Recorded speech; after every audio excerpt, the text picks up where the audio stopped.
Hi guys, today we are going to talk about Docker.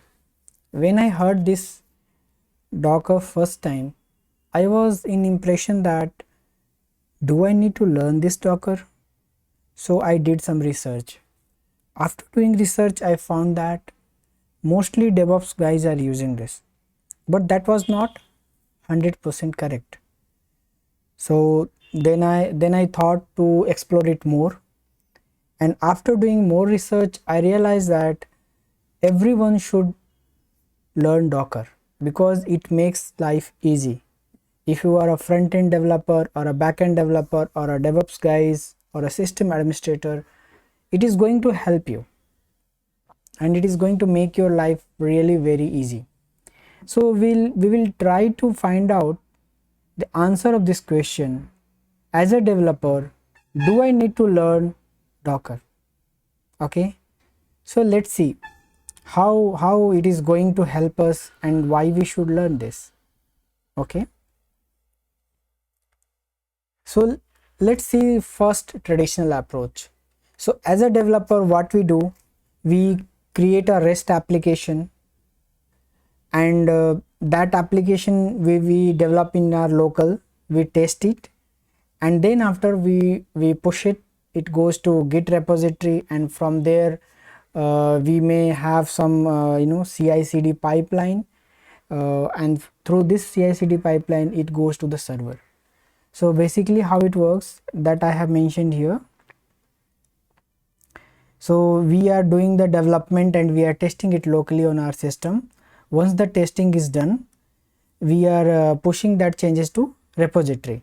So let's say we have Git here, Git server, and this data, this code goes to Git repository, and we have a CI/CD pipeline.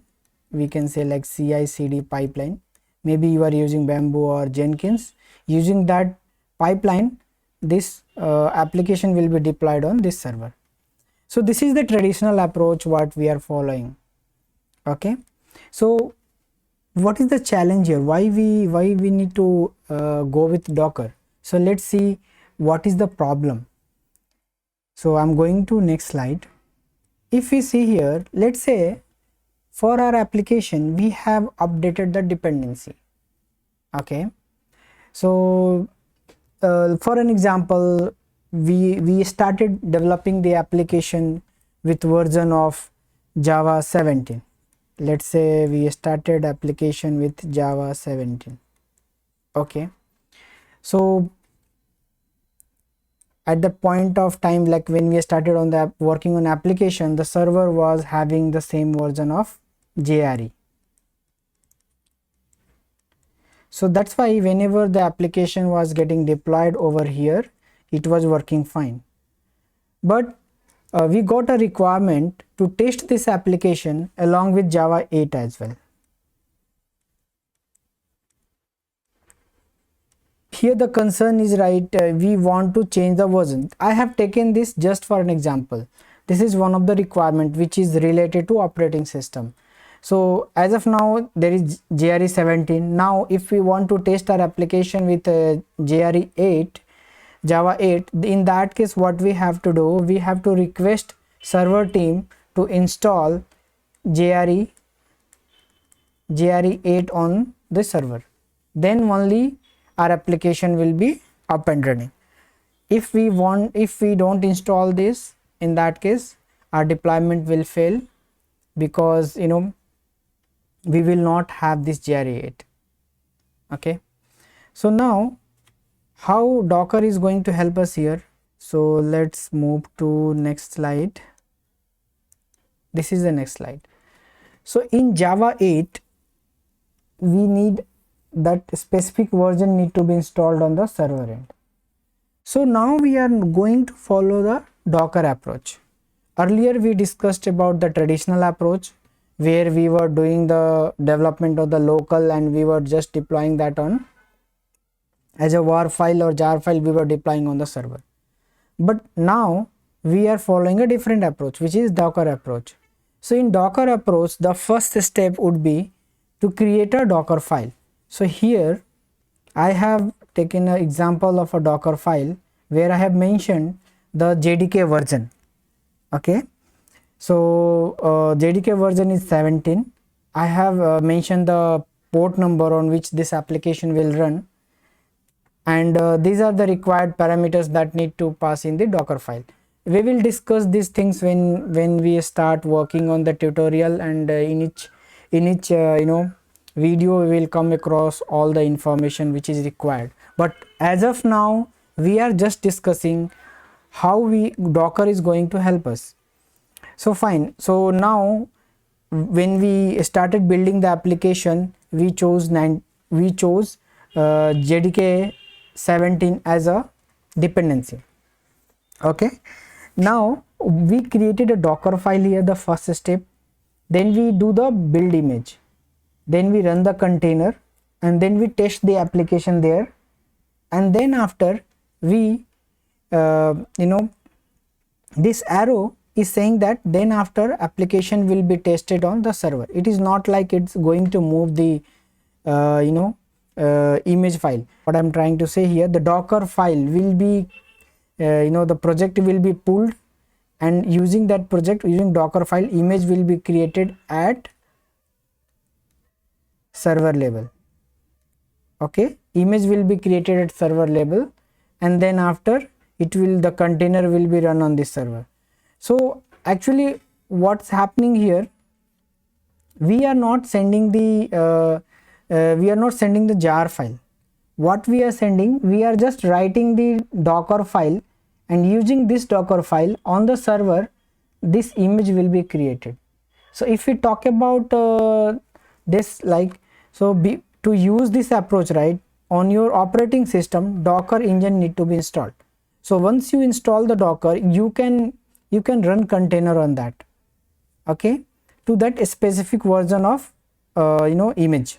So this is the base image of the OpenJDK 17. We will discuss these things in detail, but here you are going to run with the 17 version of Java. Okay, so now let's say, like, what we were seeing in the traditional approach, we move from JDK 17 to JDK 8, and we need to test that application. So if we follow the traditional approach, we had to install JDK 8 on the server end as well. But in this case, right, in Docker approach, we don't need to do this. The only thing that we need to do here is we need to update the Docker file. So let me first wipe it out.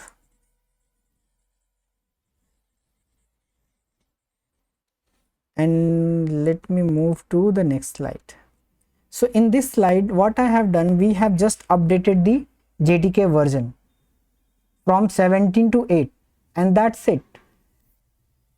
There is no need of change on the server, because server will also having the Docker installed like we have in our local system, and in our local we are using this Docker file to create image, and then we are running the container. Similarly, on the server also, it will use this Docker file, it will create an image, and then it will run the container.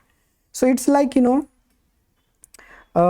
everything, whatever we need, that is bundled inside a container. So this container, so if we talk about, right, this container, right, so this container is like, responsible for running the application.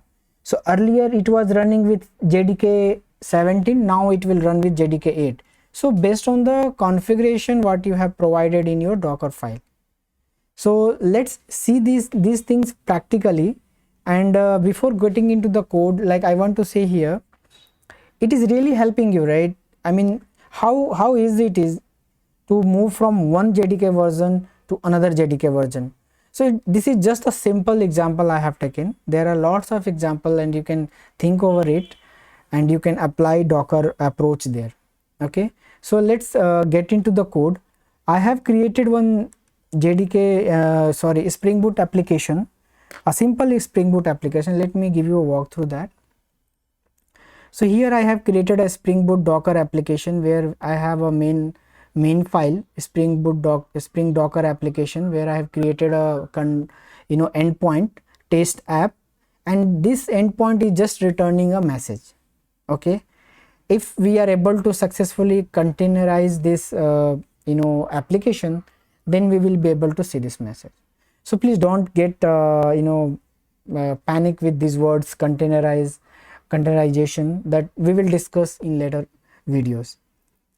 So here we have a Docker file where we have mentioned like from which base image we need to start the Docker and what would be the port, okay, and from where we need to take the jar file.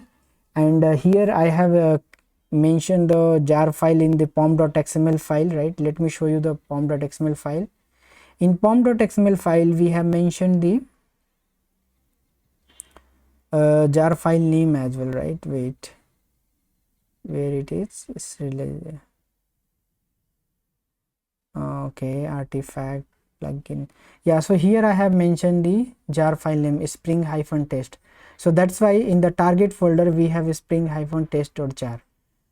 So now let me just run this application in the Docker. So as of now you can see, right, let me show you that the build path. So if I go to compiler, so it is compiling with JDK Java 17, okay. So let me start with this. So I'll go to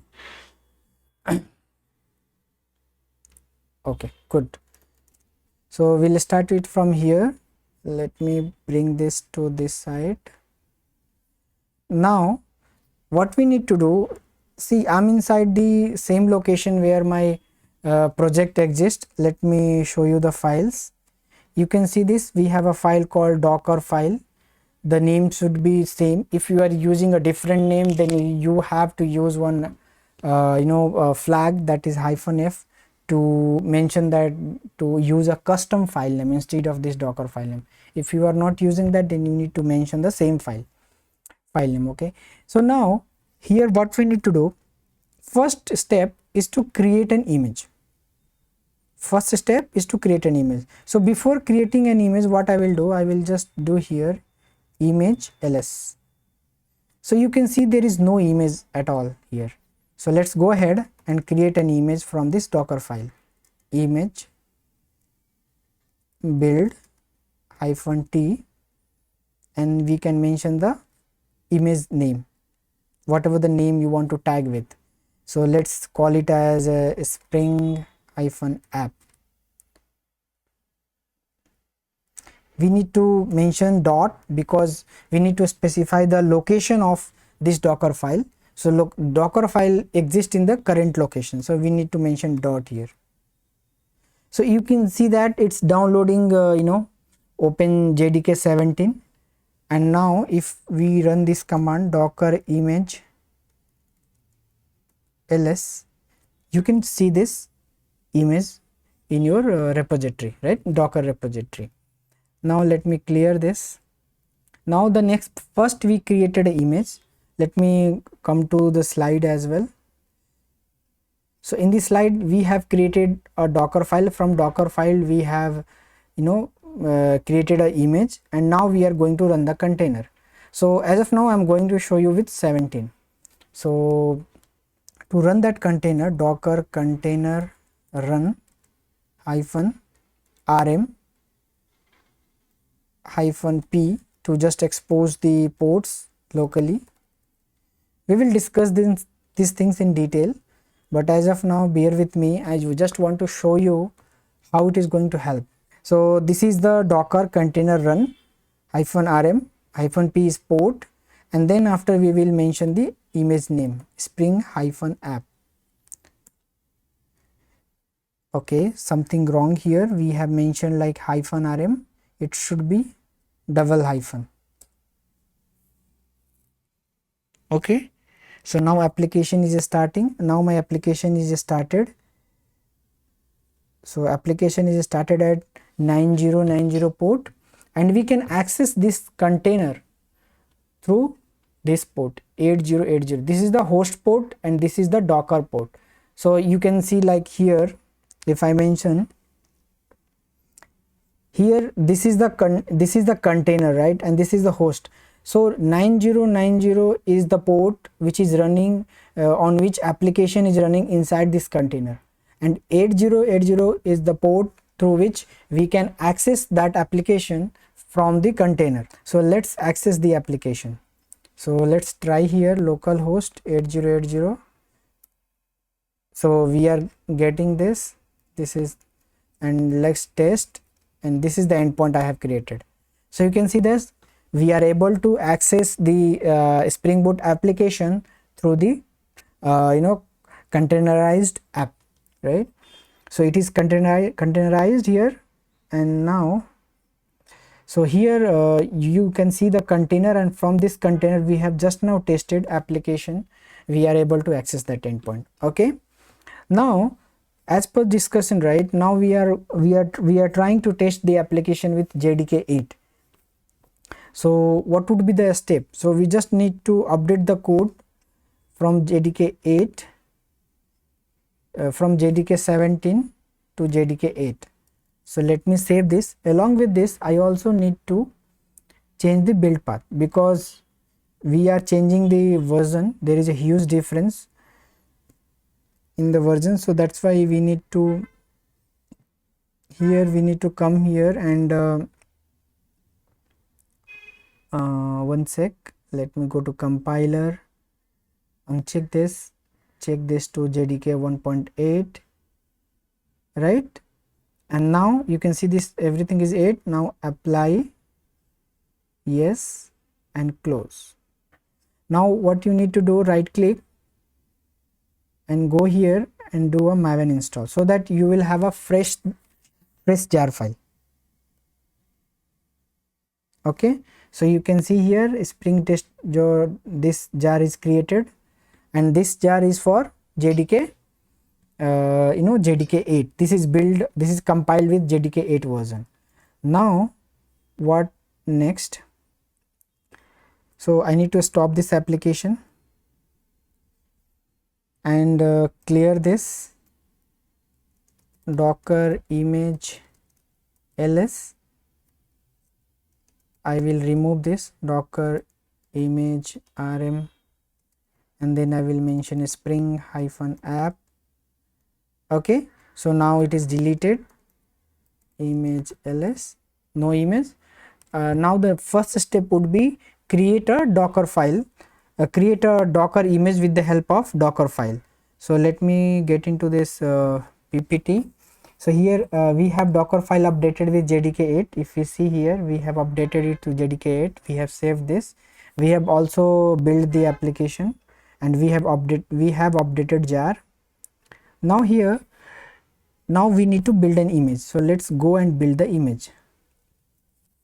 So docker image build -t, we can use the same name, or you can use like spring app -8, you can mention like this, and the location of the docker file, and docker file exists in the same directory. And because we have not mentioned, so as we are using the docker file as a file name, so it will identify and it will execute that, it will build the image. Now you can see from this from the docker file, right, where we have specified JDK 8, so it has downloaded the JDK 8, and now we will run the application. So we will use docker container run rm. Why I'm using rm? So that once we exit the application, container should be removed, and then we can mention the port. Let's say it's this time we mention 8081 9090, because this would be same. And here we can mention like spring -app -8, because we have given the name here, and if we this would be the name of the image, so we need to mention the image name here, right? Just hit enter, docker container run.